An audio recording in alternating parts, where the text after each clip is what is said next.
Recently, there's been a ton of discourse around the question, is literature dying? And I don't know the answer to that question, but one thing that seems to be left out of the discussion is poetry. And maybe that's because poetry in modern times has never been as popular as literature or nonfiction.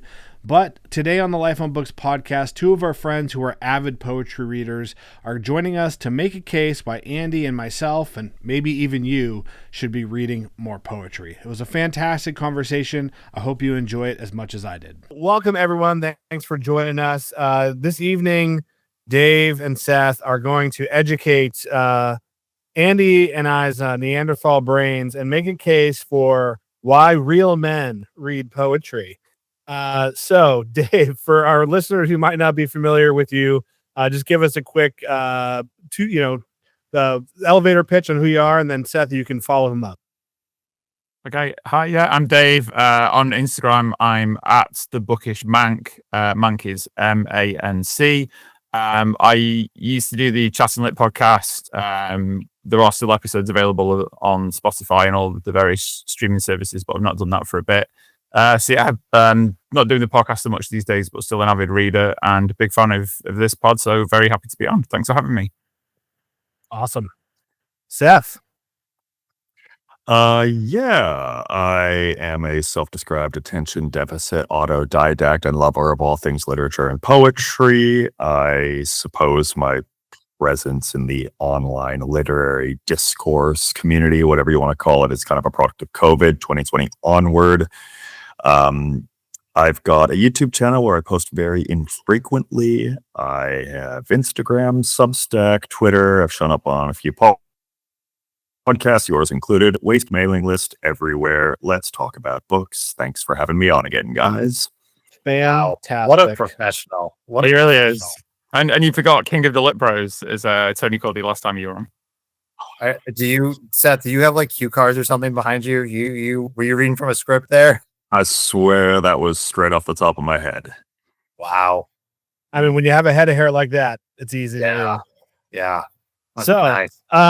Let's talk about poetry. I don't know if you guys know this, but this will not be the first official poetry episode because very early on, before this was a real podcast, and I did just a couple random podcasts because I thought podcasting was something that I should do. I had a poet on and a professor of poetry, and sad to say, 5 years later, I don't believe that I'm any more educated on poetry. So you guys have your work cut out for us tonight, or cut out for you. So I guess let's just start with a primer, and then you guys can take it away, and I can just sit back and relax for once. Let's make a case for why people should read poetry in 2025 when we can watch terrible Netflix series and scroll TikTok endlessly. I mean, just to sort of, I guess, give a quick potted history of why I started to read more poetry, which might be relevant or not to people. So always been a big fiction reader, occasional nonfiction, and I think like a lot of people I've found, because I've started reviewing more of it on my account, and I've even started to do little reels where I'll kind of read one poem and record me reading it out. A lot of people are like, oh yeah, poetry, like I want to get into it more, but I don't know, there seems to be some sort of intimidation people have about it. I'm not sure why. It seems to have this sort of reputation of being harder than prose maybe, and sort of, yeah, a bit kind of harder to get into. And so as I started to read more of it, I found that actually that's not necessarily the case. You can read really simple poetry. I'm sure we've all done it over the years. And, that's nowhere near as complex as some of the fiction I know some of those guys like to read as well. But so there's sort of two things that led me to kind of get into it more. So one was just being really, really busy with work and finding, like, when I sat down at night to read, I just didn't have the brain space for any sort of long, complex narratives. And then also weirdly, because I know, Tony, you sort of share a similar view to me on The Savage Detectives by Roberto Bolano. I wasn't a massive fan of the second section of the book where it just drags on and on and on. But there's a bit in the first section where Juan Garcia Madero, the sort of narrator, is quizzing Arturo and Ulysses about very sort of poetry bits, like, oh, what's this meter, what's this fault, etc. And I thought, I know nothing about this. And then kind of went on a bit of a quest to read more and stuff like that. And I'm quite lucky that where I live, one of the universities has a poetry library, which is open to the public.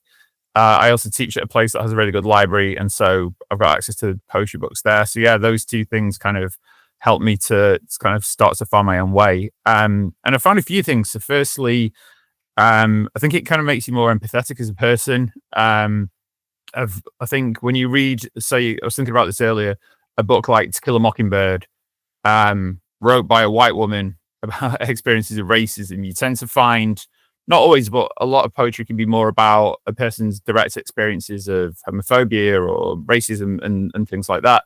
And then kind of related to that as well, it is more personal, not always, but sometimes a poet is literally talking about their own experiences, where with novels, we're using, plot, structure, narrative, dialogue to kind of maybe make you experience certain emotions. Whereas with a poem, it can be like, this is a poem about my dad who died. And you've been through that yourself, even if not, you can go like, oh yeah, like I can really relate to this. So I've just found it's sort of a more direct way for people to kind of, kind of get their point across, I suppose.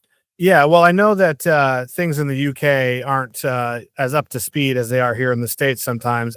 Empathy is not good anymore, Dave. So yeah, I was going to say, it makes us weak and woke. Yeah. Right. So just for your future reference, I don't know if that's a strong selling point. But that's so funny about Savage Detectives. So yeah. Cool. Yeah, and I kind of had the same thought when I was reading that part. I was like, I don't know, maybe this is important, but I don't know. Anyway, that was a lot of good reasons in there. Seth, do you want to add to that, counter that? No, I'm neither going to add nor counter. I'm more going to take friendly issue with the nature of the question in the first place, which is, why is it important for us to read poetry?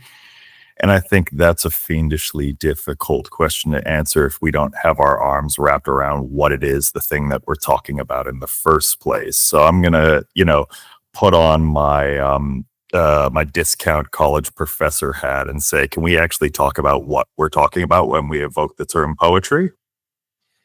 Well, I mean, you are now infamous for the what is postmodernism question. Yeah, this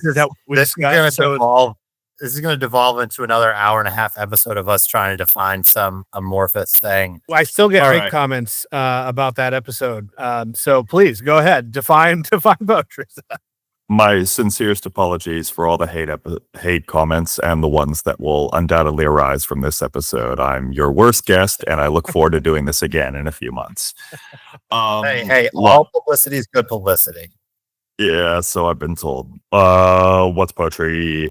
That's tricky because the form has changed considerably over time. A rigid definition that we could have applied to the strict rhyme and meter of someone like, say, Chaucer, no longer applies when you start to get into the proliferative blank verse movement of the 20th century.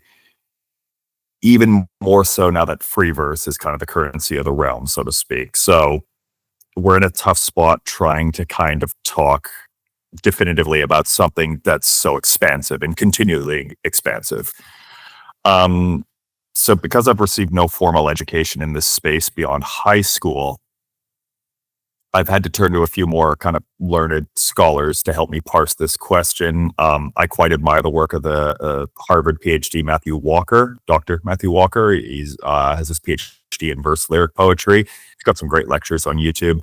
I'll paraphrase his definition in calling poetry the shape of sound, sense, and experience rendered into a system of highly disciplined verbal events or encounters. That is to say, poetry doesn't just describe something, but it exacts or enacts that something as well, the map, not the territory. And the description of the thing and the enactment of the thing, the shape of sound and sense, are fundamentally inexorable. And I think that's something that makes it distinct from prose literature. I think poetry is a subtype of literature, but it has these sort of interweavings between those elements. that if you take them apart, it's no longer poetry.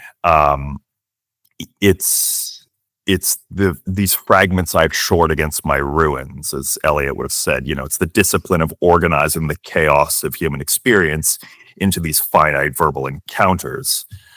And because poetry is much more an emotional, a spiritual, a mystical, without getting too healing crystal about it, an experience, than it is an intellectual one, you can't capture it in its entirety. You can't capture its appeal in its entirety with a rigid prescriptive definition.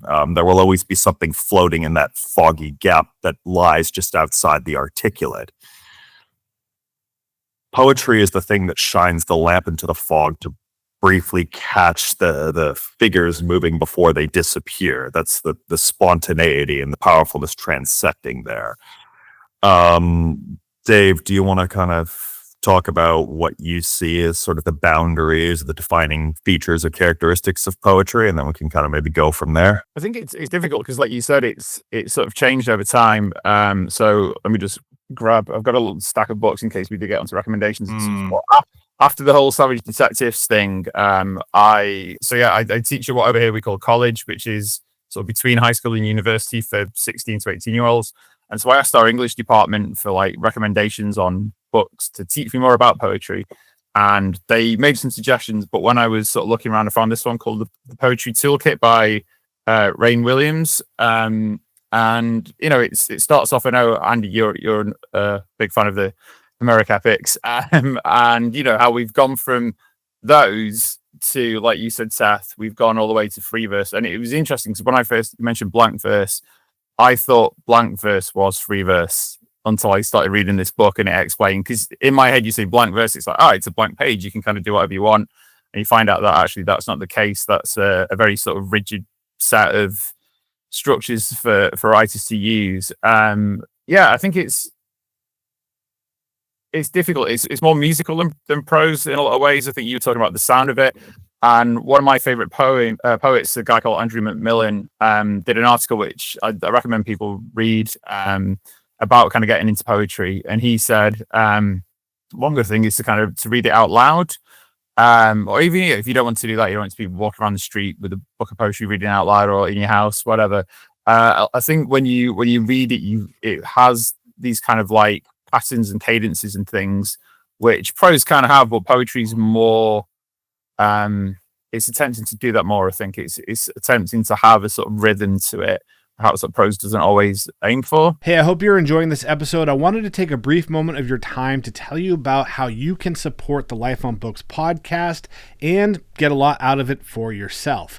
We have a fantastic book club where, of course, we're reading a different book with each other every single month, but there's so much more that goes on in the club other than just reading one book every month. And I wanted to read you something that one of our members had to say about the club, and I did not pay them to say this. They did this on their own accord.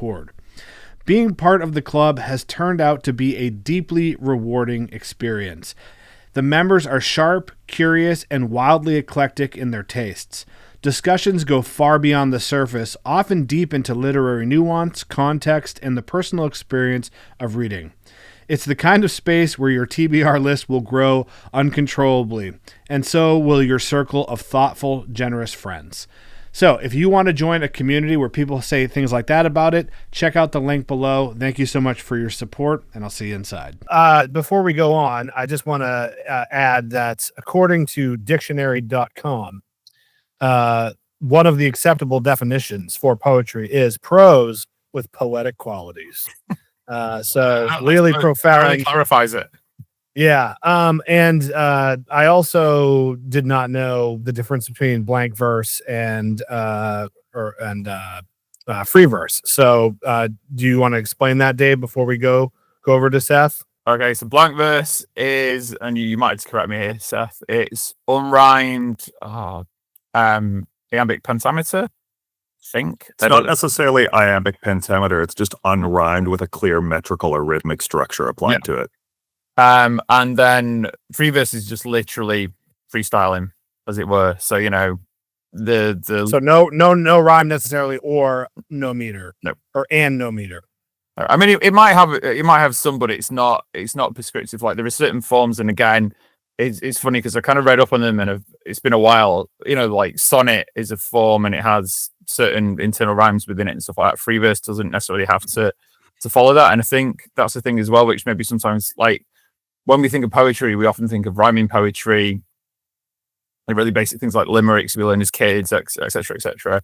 And then when you get onto sort of free verse, which is probably the more dominant style, certainly in the English language these days, it doesn't tend to rhyme a lot. It can do, but often doesn't. And I think because it's kind of different to the type of poetry perhaps people learn in school, sort of older stuff, that kind of might put people off. I'm not sure. What you're getting into, Dave, are the I guess the thing I would call the organizing principles of poetry. T.S. Eliot had this thing where he said that poetry was, I've got a quote here somewhere, a special mode of literature that is fundamentally distinct from prose and requires a distinct form of reading. Special mode of literature that is regulated according to a system of punctuation. That is to say, there are rules. And the rules have changed with time and don't always apply to every form that poetry has passed through. But if you look across the 6,000-ish year history of the form, you can kind of identify a few mutual characteristics that usually apply. Now, I'm going to evoke our old buddy here, Ezra Loomis Pound. In his ABC of reading, he identified 3 concepts, 3 key appeals to the poetic form. They were melopoeia, phanopoeia, and logopoeia. So the first, melopoeia, is words that are charged beyond their normal meaning with a musical property, be it rhyme or meter, which further directs its meaning and it induces an emotional response. So given that poetry is, historically an outgrowth of song, this kind of makes sense. And this is the aspect of poetry that is extremely difficult to translate. This is kind of where rhyme and meter plug in. Kind of an text example. Think about the agitated, brochaic octameter of Edgar Allan Poe's The Raven.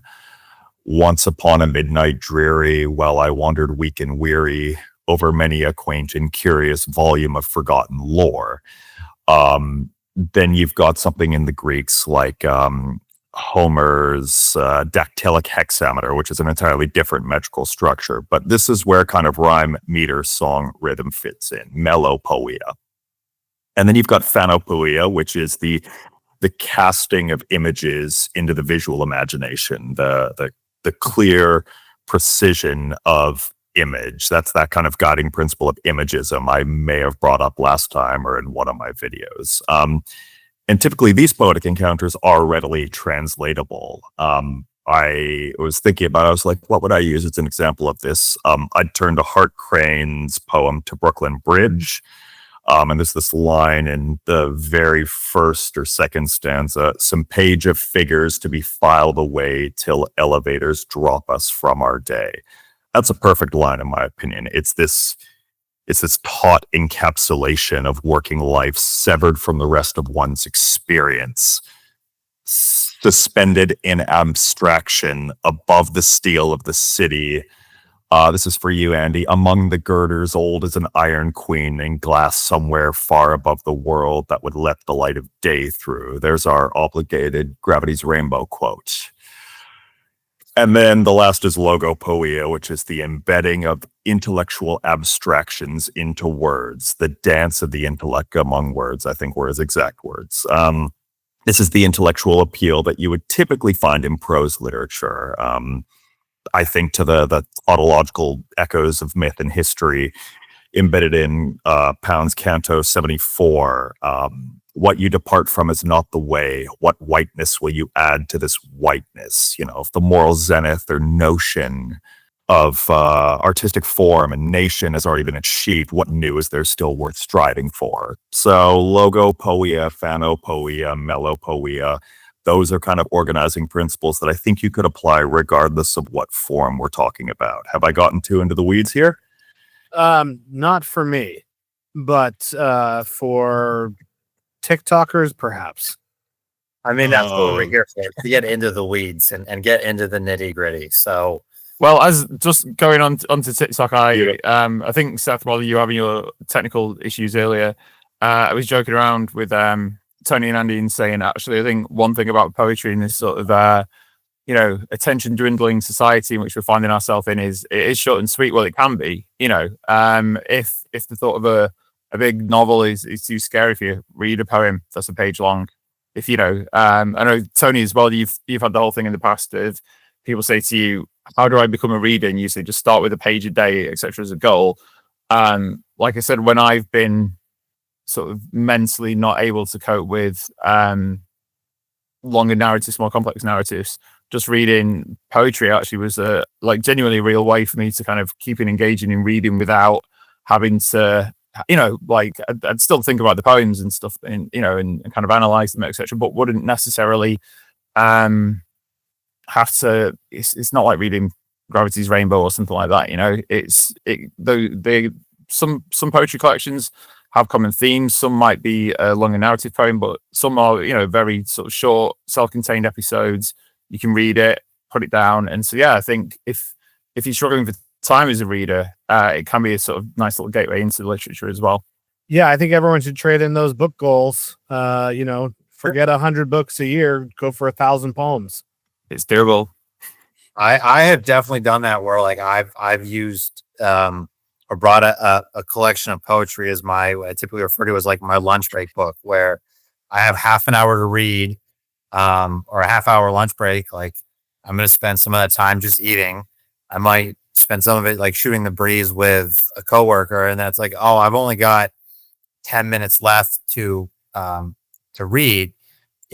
You can, depending on what you have, you can easily bang out a handful of poems in that span of time. Or if you find like one or two that are really moving, you read those one or two back to back and just kind of keep rereading them. I have also found, with some of the limited poetry that I've read, that it's kind of easier to go back and reread, in the sense that sometimes, like if I'm reading prose and I read a really good paragraph or a passage or what have you, sometimes I almost have to kind of force myself to go back and reread it, because it just feels natural to want to keep reading whatever is on the page and kind of continue with the narrative. But whereas with a poem, it just feels, especially if it's just one page and a stanza or three, it almost feels more natural to just go back to the top and read it again. I agree. I mean, when I read sort of fiction books, prose books, unless it's something that I really, really love, I tend to donate them to, we call them charity shops here in the UK. You guys call them op shops, I think, in Australia, and thrift shops in the States. And I have a really good one near where I live. So they tend to get, unless it's a book that I think I might reread, but poetry books, probably to my wife's annoyance, I tend to keep, because as I've read more and more, then the TBR keeps growing, but then also the amount of books that I'm keeping is growing and growing all the time, because I can think of instances where I've read a collection and haven't necessarily enjoyed a lot of it, but maybe one or two poems and it would blow me away. And I've been like, I need to keep this, or and it can be just literally one page, but I know it's something that I can return to again and again. So I think that there is definitely something into that. I was interested as well, because part of the reason I got in touch with you guys to sort of suggest doing this episode is you both said, Andy and Tony, that you don't read much. So I just wondered what the sort of reasons for that. I think for me, there's two factors. One of them is kind of, what I've said before, like when fans had asked us about reading fiction versus nonfiction. I just have such a stronger interest in reading novels that, if I have a stack of 4 of them next to me that currently have bookmarks in them, and, hundreds of others around me that I would like to read in the future. And plenty more that I don't own yet. So it's hard for me, like if I'm just really captivated in a stack of novels, to find the time or pull away from those to get a poetry collection into the mix. And then part of it, their part kind of what you alluded to earlier, Dave, being the intimidation factor. It's not so much intimidation. It's more like I know how to read a novel, and I know how to look out for things and kind of notice like, oh, that this idea, this theme, this symbol is keeps repeating. And I'm not as confident with that ability when I'm reading poetry. I've said to other people before, I don't know how to read it to get the most out of it. So that's a big part of it too. There's sometimes where I'll read a collection or a handful of poems, and I might get one or two that feel emotionally moving, and then the rest are just kind of, I don't say whatever, like they don't mean anything, but there's much less of a resonating click. That's kind of it for me. And like I said, part of it is just personal preference. Now, part of that might be the fact that it's possible you're trying to over intellectualize what is potentially more of an implicit sensorious emotional experience, right? I think back to William Wordsworth in his preface to Lyrical Ballads. He said, "Poetry is the spontaneous overflow of powerful feelings. It takes its origin from emotion recollected in tranquility." I think spontaneous is the operative word here. It's not contrived or premeditated or designed first and constructed post hoc. It's just, it's sort of almost released. That recollection in tranquility, I think to someone like Charles Olson in the Maximus poems, I come back to the geography of it. I think poetry is sometimes, it's taken as a riddle to be solved, but that's just not the way you should really look at it. It's not that once you understand the meaning, the experience has been achieved and you can move on. Prose can often be viewed as this embodiment of an idea. And once the central idea has been kind of, enacted in your mind, you can disentangle yourself from it and it's taken away from you. But that's why prose rendering of a poem is not the same thing as the poem. I would certainly never, ever over intellectualize and overthink anything. That doesn't sound like me at all. And Oh, yeah? recurring problem of the last 29 years. So no, I don't think that's it at all. And I'm going to ask you to not be so loud. Okay. I kind of just following on from what Seth said, actually. Again, an article mentioned by Andrew McMillan, he said that people sometimes think a poem is a mystery to be solved, and it can actually just be something that exists on the page. And we haven't really got onto this bit, but obviously we've spoken about the sort of musical qualities it can have.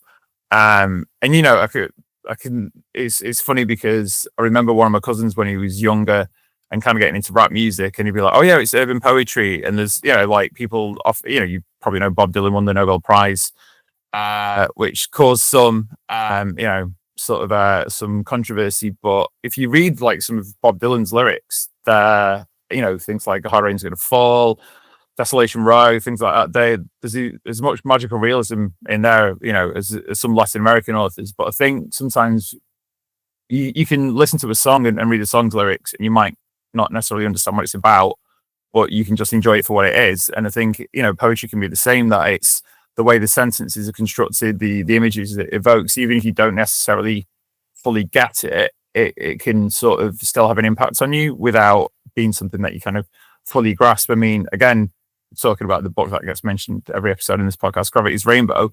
When I read it, I didn't understand all of it, but that didn't mean I didn't enjoy it as an experience. And I know, Seth, when I've spoken to you about that book before, you said it fractures as it goes along to kind of make less and less sense. And so, yeah, I think maybe getting hung up and I'm not saying that this is what you do, Andy, but I think sometimes people have this approach of, oh, well, I read it and I don't get it. And it's like, well, how did it make you feel on an emotional level, perhaps, rather than an intellectual level? Probably close. I like I was saying earlier, like there are some poems that I read where I do feel it on a very emotional level. And then but I maybe don't understand it intellectually. And then there's others where I don't feel either.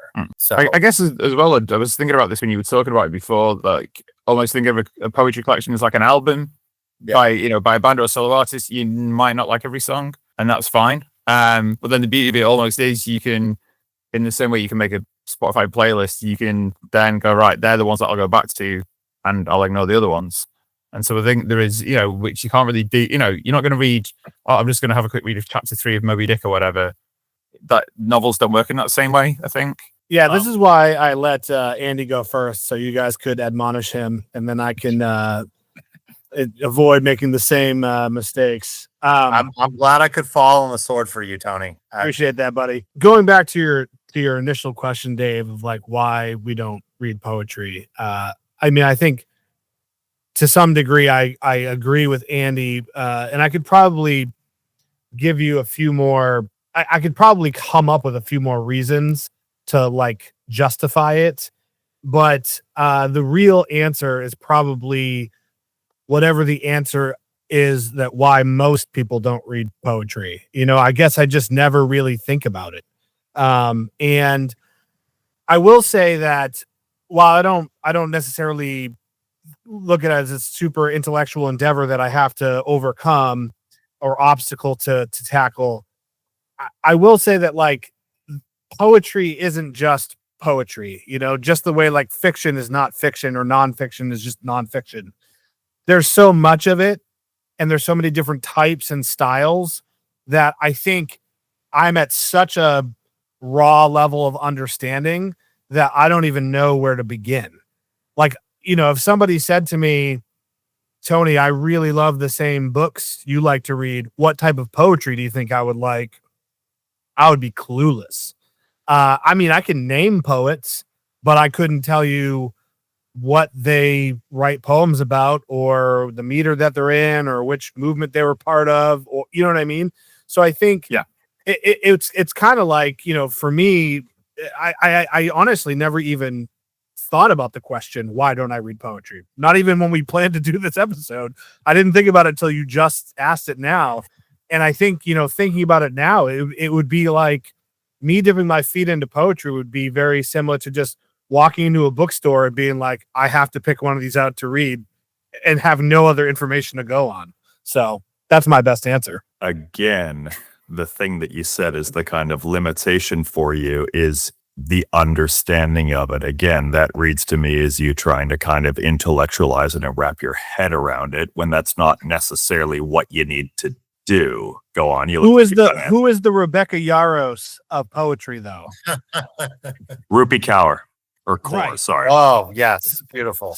So that's the thing is like, I'm not looking at it in the sense of like, oh, I need to put my thinking cap on or this is going to be some intellectual struggle. It's just that like, I don't want to waste my time accidentally picking up the Rebecca Yarros of poetry off the shelf when maybe with a little bit of education, I could make a much better selection that I'm going to enjoy more, I guess is a better way to put it. I mean, I get that in terms of it. It's taken me a while to kind of work out what I like and what I don't like. And that came through trial and error. I mean, like I said, I was lucky that I had access to poetry books in this poetry library where I live, the library where I work at. But I think as well, like you can, a lot of collections are fairly short. There's no harm in just going to a bookshop, having a quick, and there were the one or two that I just had a casual look at and thought, this sounds interesting. I'm going to take a chance on this in the same way that I think we do with novels. But I think maybe as well, because it's not as reviewed online, it's not spoken about as much as prose. I mean, we're all part of this sort of online book community. There are certain books that, I know you guys were speaking about on your last episode, like Shadow Ticket, the Pynchon book, when it comes out, it's going to be the Lit Bro event of the year, Schadenfreude, things like this, even in the kind of more niche spaces. But I think poetry, because it is perhaps even more niche than prose, it is maybe harder for people to find a way into it because, like you said, Tony, it's like, where do you begin? Where do you start? And I think that that can be quite intimidating, but I think it's just a case of just kind of just going for it and seeing where you land. And you said you don't want to waste your time, but like I say, most poetry collections are pretty short. You can scan them, have a look through them, think, actually, yeah, this sits well with me, this doesn't. It's not like reading a massive, 1,000-page book and getting halfway through this and thinking, like, I'm really not connecting with this at all. So actually, in terms of, the sort of time spent, yeah, you might have to put a bit of work into the beginning, I think. But once, you kind of invest in it. And it's the same like with anything, isn't it? Like, again, you guys have done episodes on how to become a reader. Some people say we'll start with the classics, but some people hate classics. Some people will veer more towards sci-fi. Obviously, at the minute, there's a lot of female readers, especially getting into all the romantasy, dark fantasy kind of stuff. And again, it's kind of finding your wheelhouse in poetry in the same way I think as with prose. But I do get that because it's not perhaps as spoken about online. It's not as popular as a form of literature as fiction is, that it can be harder for people to kind of find their way into it. Yeah, I do want to defend my honor here and tell you guys a story. I actually spoke at a poetry night one time. So many years ago, I was a car salesman and I hated it. I was pretty good at it, but it was a miserable job. I was in my 20s and this woman came to look at a used Subaru. I was a Subaru salesman and took her for a test drive. She was a bit eccentric, took her through the numbers, worked her trade up, all that stuff.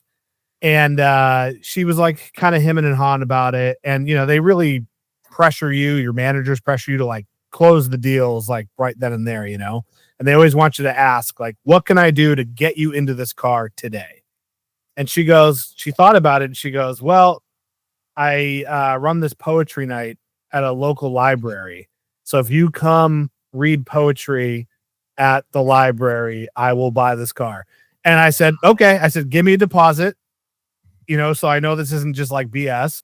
And I said, when's the next poetry night? She's like, it's in 2 days, on a Wednesday. And I was like, okay, I'll be there. So I went and read I Have a Rendezvous with Death from Alan Seeger. And I read some terrible poem that I wrote as a teenager. And she thought it was great. I was super nervous. Everyone probably was like, this guy sucks, is an idiot. And then the next day she came and bought the car. But what was hilarious about it was it was used. So, we only have this one particular model with this color combination and options and blah, blah, blah on the lot. I pulled the car around for her. She just finishes up doing the paperwork with our finance person. I pull the car around. She comes out. She's like, this isn't the car I test drove. And I was like, yeah, it is. And she was like, no, the one I test drove was blue. This one's green. I was like, lady, this is the car. And she was so mad. And she's like, well, this isn't the car, but a deal's a deal. So I'll take this one. And I was like, that's the car. What are you talking about? So, I'm bold enough to have read poetry at a poetry night. And your own poems, you're wondering, well, yeah, terrible ones. I was what's the guy from Savage Detectives? What was his name? The protagonist? Madero. Madero. Yeah. He was Garcia Madero. Yeah, he was a real talent. Before we get too lost here, I want to jump in because Tony's story reminded me of something, and this will redeem some of my tardiness with reading poetry. When I was a sophomore in high school, I was one of the winners of my high school's poetry slam. And then I never wrote another poem again. How many people participated in this slam, Andrew? Enough. It was not just like me and 2 other people. There was a full auditorium, and I got of my peers. And I got up on the stage and debased myself for their entertainment and to show my English teacher that I was not an apathetic Neanderthal. Excellent. And I proved my point and walked away gracefully. Go ahead, sir. Because this brings us right back around to the very first question you had, which is, why is it important for us to read poetry? And that's because poetry will sell you a car. In that case, yes. Yeah, no, But- that's all I got. Yeah, no, that's the only reason. So all used car salesmen women need to read poetry, obviously. I think we're good, guys. This has been awesome. Cheers. Thanks for having me on. I wish I could end my story by saying it got me laid, but it did not. I was like sixth grade or something. high school than I am now. Yeah, you weren't of age, Oh. so we'll leave that out of the conversation. But well, to kind of tie this in case anyone was wondering, which I'm sure they were not, why I chose that particular poem to read from Alan Seeger. It was used in the trailer for one of the Gears of War games, and I thought it was the coolest thing ever. You know what I mean? Like I mean, the trailer was cool, but I thought the poem was cool, and I was like, "What is that?" And I looked it up and I read the poem. I was like, "Wow, this is sick." And recently, kind of a similar phenomenon happened with the new 28 years later film. They used that Boots, Rudyard Boots. Kipling. Yeah, which is a poem I was actually familiar with, and again, but you're like, man, this makes this trailer so much cooler because of this poem. And I actually have heard quite a few people whose opinions I trust say the movie's not great. So just goes to show that like poetry can be pretty badass. Let me ask you guys this. I understand that, it's not a huge time commitment to pick up a poem or a collection of poems.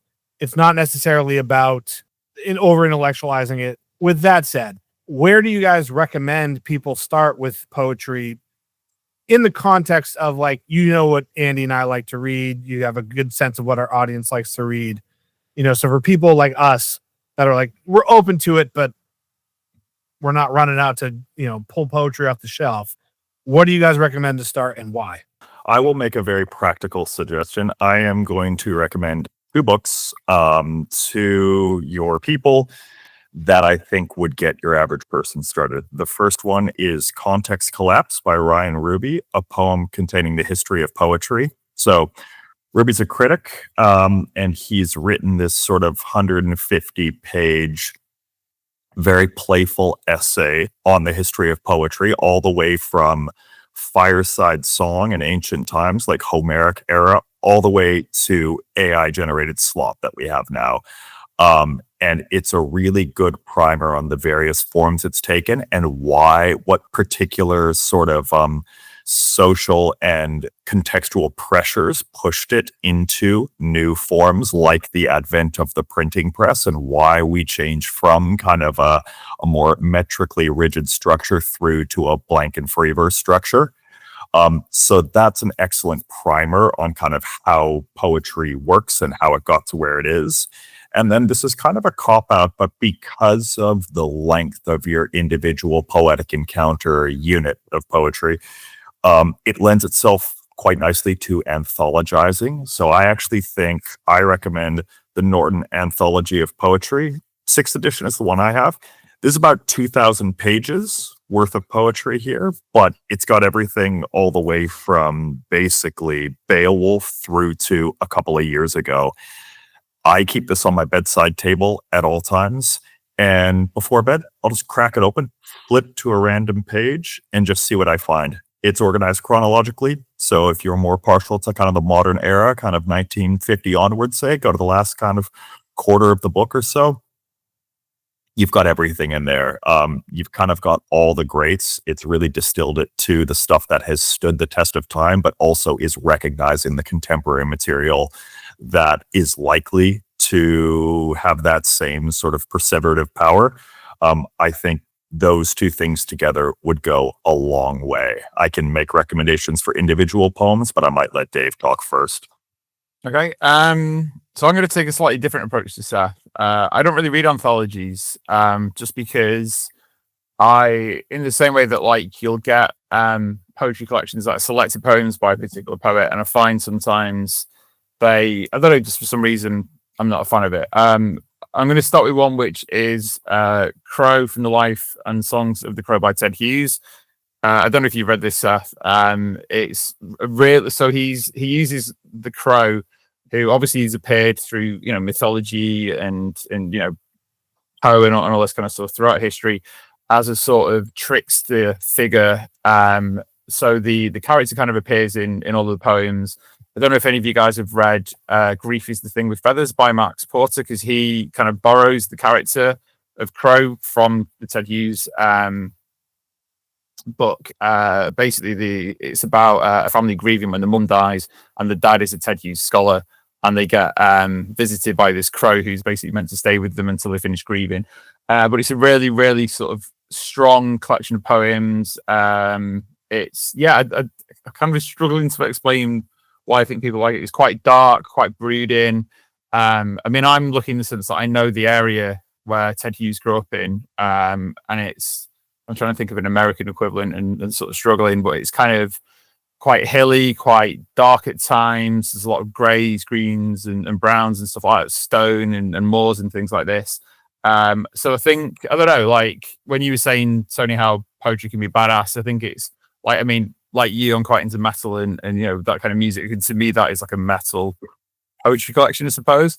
Another one, because Andy, you're not a fan of like the Homeric epics, but this, which is Omeros by Derek Walcott, which is a sort of it's the only epic poem actually which I've read so far, and it's set in St. Lucia, and it's kind of his telling of the history of the island in terms of slavery, colonialism, how it's been changed by tourism. And he names some of the characters after characters from the Iliad. So there's Helen, there's Hector, he doesn't call him Achilles, it's Achille. And Hector and Achille are love rivals for the affections of Helen. And it's amazing. It's probably the best thing I've read this year. So definitely recommend that. And he also won the Nobel Prize for Literature, which I think these days is, I mean, it was back in the day, but I think it's quite rare for poets these days. It tends to be more prose writers. An interesting one, I think, is this one. I'm just realizing that these are all Faber books, and they're published by Faber and Faber. I'm not on commission for them, by the way. So Brother by Matthew and Michael Dickman. So this is about their half brother who sadly took his own life, and they both write about that. And it's quite interesting because they're identical twins, how two people who are literally biologically the same person respond differently to the same event, and how they think, sort of reminisce about their childhood with him, about how they do, talk about their feelings about the loss, because they do write in very stylistically different ways. So I think that's quite interesting. I'll just do two more because I'm kind of conscious of time. This is quite a good one. Deaf Republic by Ilya Kaminsky. So he lives in the States now, but he's from Ukraine originally, and it's a sort of longer narrative poem about the Russian invasion of Ukraine, where a boy gets shot early on. It's not a massive spoiler alert. And how the Ukrainians basically refuse to talk to the occupying Russians. They go deaf, and this kind of tension it creates between the occupying forces and the people who live there. And it's just brilliant. It was one of the first poetry books I read that really made me go like, yeah, this can be something I get into more.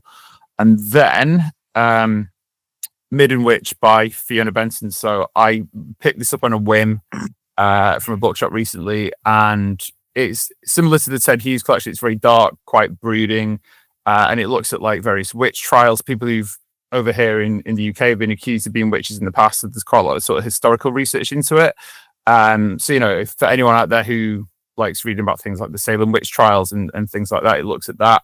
But it also looks at other aspects of witchcraft in terms of familiars, using herbs to treat people. It's again, it's kind of hard to describe it because it has all these different sections, but that blew me away. And I've read another one of her collections since, and within 2 books, she's become one of my favorite poets. So, and I also wanted to get a female poet recommended because I know the accusations sometimes we male readers get of not reading many female poets, and that has actually been something I've found that.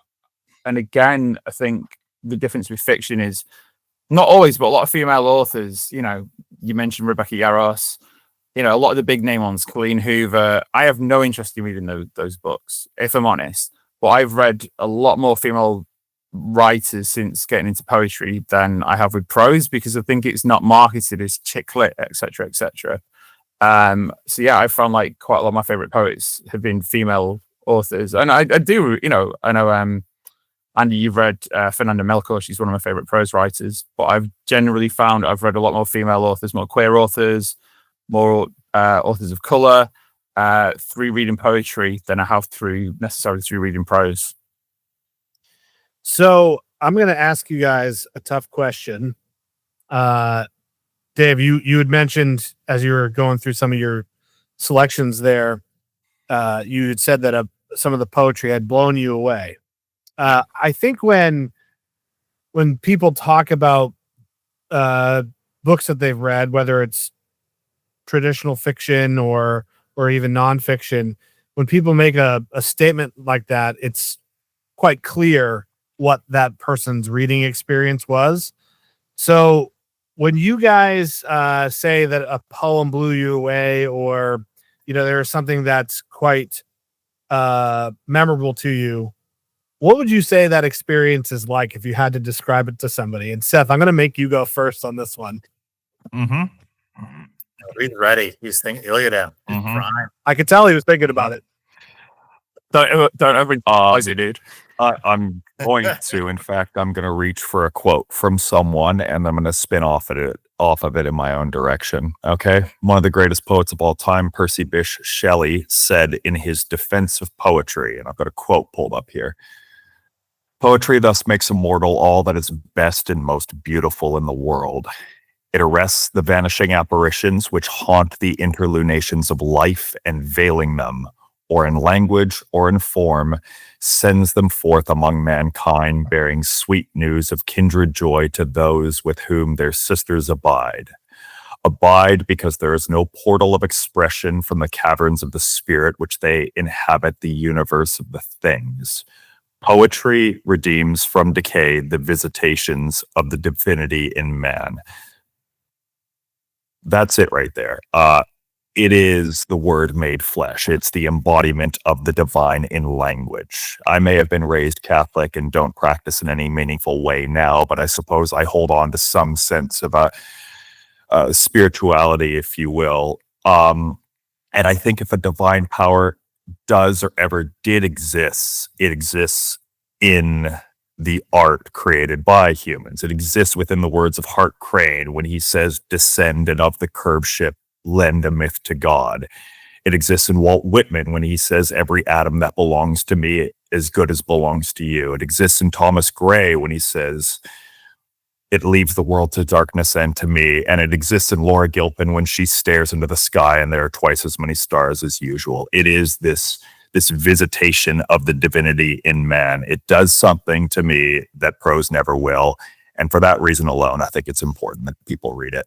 Dave, good luck following that up. Well, I was going to sort of be a bit awkward like Seth was before, because I actually disagree with the idea that when you said, oh yeah, you know someone's prose experience, like what makes good prose book, because that can differ. It could be, I think we've all read Ed Park's Same Bed, Different Dreams. And to me, that's a great book because he weaves all these different plot lines together. So you go, okay, so that's structurally an amazing book. Some people are more hung up on, I know, Seth, for example, you're very much about the actual prose, like the writing style. And, some people are more, you see people online say, oh, I prefer more character-driven books or more plot-driven books. So I do think to say it's, you can tell what's a good experience or not. It does differ from person to person, even perhaps reading the same work of prose. But I think it's like Seth said, it's a more immediate. I mean, I'm not perhaps going to go down the sort of spiritual route as much as Seth, but I think in the same way that when you hear a song and it really moves you, I mean, music's, despite running a Bookstagram account and having done a literature podcast, music is probably the main form of art that I've kind of grown up with, played in bands, devoted my time and energy into. And it's that thing where you can listen to a song and it just absolutely grips you. And I think the best poetry can do that. And it can, and again, it's the idea it can speak to you directly. It's one person to another speaking about their experiences rather than doing it perhaps in a more sort of indirect way through narrative, plot, structure, dialogue, etc., etc. So I think, yeah, it's kind of hard to put it into words. It's that whole quote that apparently people attribute to Frank Zappa, which is talking about music is like dancing about architecture. It's kind of hard to put into words, but yeah, I think it's just do I read it and go like, I want to read that again? It moved me. It made me think I never could have written this. It's yeah, and I think you do maybe experience it in a more visceral level with poetry because it can be more personal. If I could just briefly quote the great modernist Hilda Doolittle, because she captured what you just described quite well in her 1944 poem, These Walls Do Not Fall. She captured how indefinite and how difficult it is to describe that sort of indeterminacy. The line is, wistfulness, exultation, a pure core of burning celebration, jottings on a margin, indecipherable pamphlet scribbled over with too many contradictory emotions, search for finite definition of the infinite, stumbling toward vague cosmic expression. It's that spontaneous overflow of powerful feelings rendered into these disciplined verbal events, right? It's not something you're ever going to fully encapsulate in the definition, and that's what makes it so difficult to talk about. But I think it's clear how it makes a person feel or respond to it. So, Well, I'm convinced. I'm going to go get some. I'm going to go buy all of your recommendations tonight. But I'm sold too. I don't have enough unread poetry around me, so I'm going to make the walls even higher. I think I have one poetry book in this household amongst over 1,000 books total. But it's Rilke. So is it the can't go wrong with Rilke. yeah, which Rilke? let me Gotta be Duino, right? no, I think it's right over here in this desk. Let me go look. Talks amongst yourselves. I bet you it's Duino Elegies. I'm looking at 5 different Rilke books right now. So Good place to start. I have let's see. The Dunio Elegies. I'm trying to read them. The Book of Images, Sonnets to Orpheus, Book of Hours, and then just like a collection, poems of Rilke. That's what this is. Channeling Dominus Blicero. I don't know if so it's change your life, which is a very mindset type of name. Potential poems from Rilke.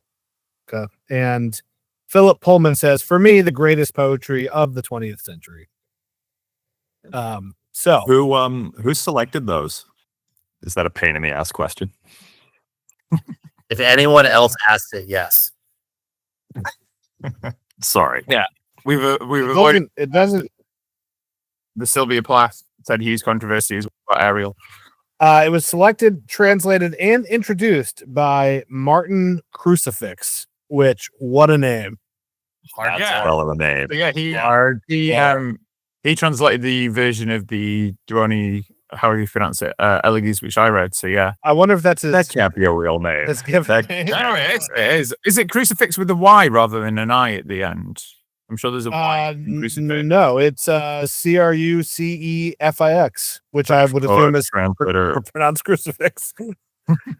So this is a good segue into another question. How do you guys feel about translated poetry? Because so much of poetry, not all, but a lot of poetry is based on the meter and the rhyming, which are two things that you can't necessarily easily translate. So do you guys find it better to read it in the original language if possible, which for me is just American, or is translated poetry acceptable to you? Okay, so I've tended to avoid it for that reason. I've read some Rilke, and what was interesting about that is it had the original German next to the English, so you could kind of see and compare them. But I recently read I think it was the New Directions selected poems of Federico Garcia Lorca. And what was strange about that is even within, so it was sort of put together as a few selected poems from each of his sort of collections, and even within an individual collection, each poem pretty much had a different translator, and I found that really frustrating because I think, and it's the same way with obviously with prose, and you guys had Max Lawton on recently. He obviously has quite a good relationship with Vladimir Sorokin. I mentioned Fernanda Melchor. She has Sophie Hughes as her English translator, and I think when you read a translated work of prose, there is a back and forth between the author and the translator, because I know Andy was speaking to you about Ultramarine by Mariette Navarro, which I had her and Corey, I forget his surname off the top of my head. He translated the book into English for an English publisher over here, and then they had a different translator for the US version, which I found bizarre. I think who translates it has a big impact on how you read it. And like you said, Tony, I was actually talking to someone I know who writes poetry in English, but is South African. And so Afrikaans is her main language. And I said to her, do you find it difficult sometimes? There's something in your head you want to convey in Afrikaans and there's no direct translation into English. And she's like, it happens all the time. And so for that reason, I've tended to avoid translated poetry. It's not to say I won't give it a go, but I do. Yeah, I'm a bit more cautious with it for that reason, which in some ways I know is quite limiting in terms of what I'm going to read. But at the same time, yeah, I do wonder that things get lost, especially if it's poetry that rhymes and then they try and translate that into English where perhaps, some of the meaning gets lost. Seth? I have sorry to cut you off. I have a collection of Neruda's poetry. And without looking at it, I'm pretty sure it's like everything he ever wrote, or at least published. And obviously that's translated from Spanish. Some of them, I don't think all of them, but some of them, they include the original Spanish. And then there's some of them, like I said, it's a collection of everything. So it's not like it was, specifically curated. It was just taken from previous works.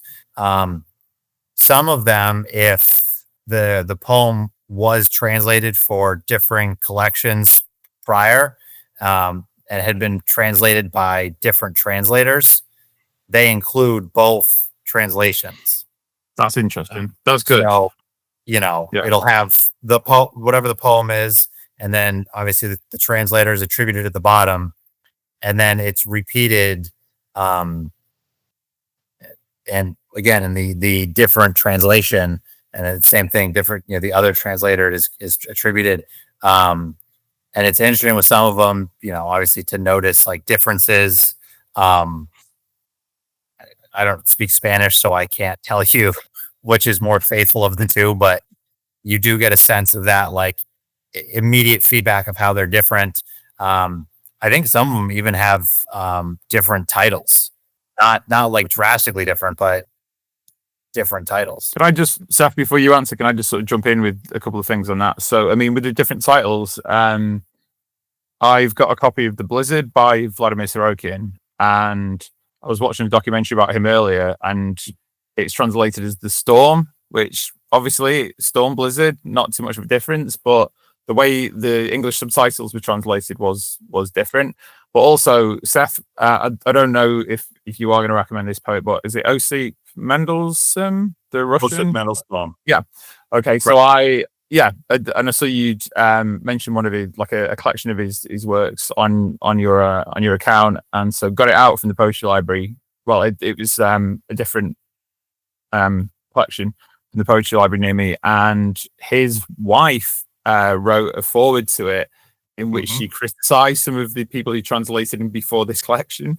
And so she's like, this person did a bad job of translating my husband's poetry, and this person, I'm like, wow, okay. Yeah. And so again, that I didn't read much of it because I was like, well, how do I know this is the definitive version, if that makes sense? And it did make me a bit sort of nervous going into it. My understanding of that particular problem with Mendelssohn, because that was Nadezhda, I believe it's how you say her name. As I understand it, he had a very sort of difficult and contradictory relationship with the Soviet Union that kind of both menaced him and was integral to the creation of his art as well. And I think certain translators have kind of tried to smooth over the rough edges of those contradictions. So I think the criticisms are more ideological than they are related to the form of the actual thing. But to the original question, to your point, should you read translated poetry? My short answer is yes, but it's an unequivocal yes for the same reason I read translated prose. My life is vastly improved and complicated by having read Niemand zeugt für den Zeugen, Nobody Bears Witness for the Witness by Paul Celan, translated by Pierre Yory. Had I not lived without that particular quote, I would be thinking about war and its effects very differently, but something will always be lost, and I'm conscious of that fact. If you think back to those kind of original appeals I talked about, melopoeia, phanopoeia, logopoeia, or the appeals to sound, image, and the intellect, it's usually the sound that will suffer because of the nature of the rhythms and cadences of a language. But then there are all these incredible capacities for what new things can you do with the text, which, you know, you get into the ethics of what translation is, which maybe we don't need to get into the weeds of today. But I look at someone like Daniel Mendelssohn, just kind of blew my mind because I did not think it was possible to render English into dactylic hexameter, which is the original Homeric meter, because ancient Greek operates on a different system of rhythm. It uses length of syllables rather than stresses. And yet I've been saying for years it's never going to happen. And yet he just did that with his new translation of the Odyssey. And I was reading it in the bookstore the other day. And I was like, this is insane. I didn't know this was possible to do. And it reads so well. So I think we should. I think prose has such a long history of being indebted to poetry beyond English that we're missing on so much if we don't. You just need to understand that there are limitations to it. I think having an original language facing text is a really good way to go. So usually having a bilingual edition with the original language on the opposite page. My copy of Dante, that was done by the Hollanders, Jean and John, that has the original Italian on the facing page. I think that's probably the way to go, but I'm very much in support of translated poetry with the understanding that it's a trickier business than translating prose. Yeah, we did a Q&A with Max in our private book club, which anyone listening should go click the link down below and join. But we had so many comments and questions from our club members after that episode went up. People usually discuss the episodes on our Discord server. And so I said, I'm just going to ask Max if he'll come in and we'll do a direct Q&A. So I was able to just, again, kind of be hands off, which was great. And people were just able to ask him questions directly.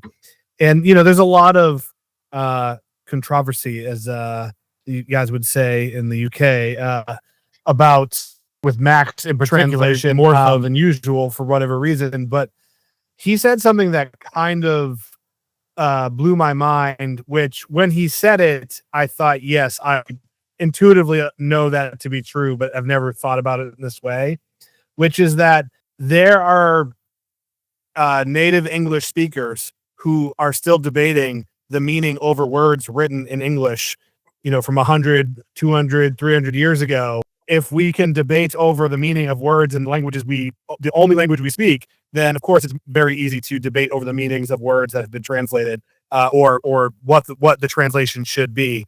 But he did also point out that translating poetry is much more difficult than translating prose, and for the reasons we've already said. But I just thought that was such a clever thing, and it's like, yeah, that's true. It kind of goes back to that old meme about like high school English. I don't know if you guys have seen this, but it's like the curtains were blue, and like the English teacher, over intellectualizes the meaning of the blue curtains, and then it's like, what did the author really mean?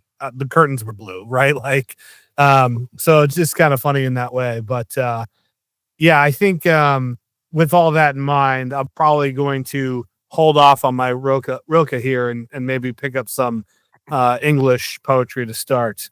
Is there anything else that you guys wanted to talk about tonight before we send this to the masses? Well, I do think I copped out earlier by just giving you an anthology as recommendation. So I was having a think and I ran away to the shelf and I thought I'd grab 3 things. And because we're lit bros, I've picked 3 American bros writing about the American experience. So there you go. Beautiful. Yeah, represent the mother country that I recommend to you two in particular as well. Patterson by William Carlos Williams. It's the encapsulation of both the personal experience of a man and the historical experience of America, kind of siphoned down to this one city in Patterson, New Jersey, as I understand it. I believe they made a film about it too with Adam Driver a few years back. Anyway, phenomenal, really interesting kind of experimental piece of writing. Leaves of Grass by Walt Whitman. In a world where it is very easy to be hateful and very pessimistic about America, it's quite rare to find someone who is so hopeful about it. And I think it holds up to this day. And it's important that people don't completely abandon themselves to misanthropy and nihilism, I suppose. And the last one, which is also uncoincidentally my favorite poem of all time, it's The Bridge by Hart Crane. His sort of answer to T.S. Eliot's The Wasteland, but written by an American who wasn't actually ashamed to be American. And I think some of the greatest couplets and verses and lyrics I've read in poetry in any language exist in there. So those would be 3 that I would like to end on as recommendations.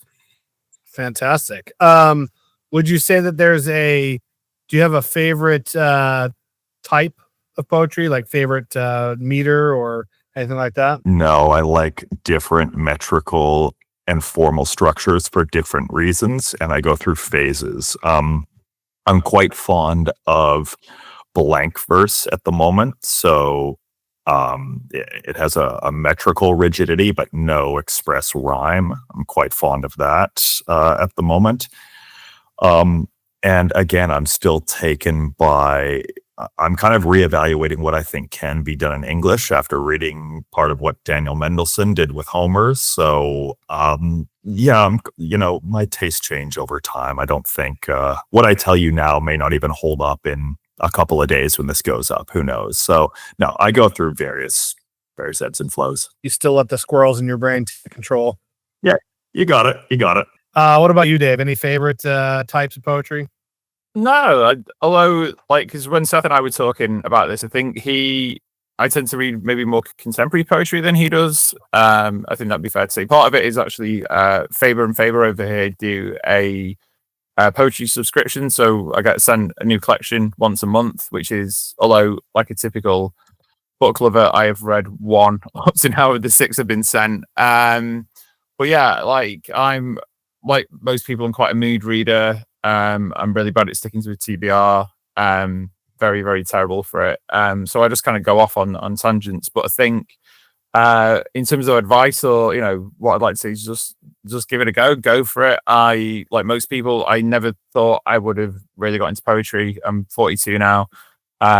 Always been a massive prose reader, and it was just sort of, like I say, more circumstantial. I just found myself going, yeah, I'll give it a try, and then something just clicked. And like I said, I did have to put some work into it, and I will read things and go, no, that's not good. But it's definitely been something that I've enjoyed getting more and more into. And again, if people wanted, I've not read that much. It seems quite funny because I think if you've read a tiny bit of poetry, you've probably read more than a lot of people, because most people tend to read prose.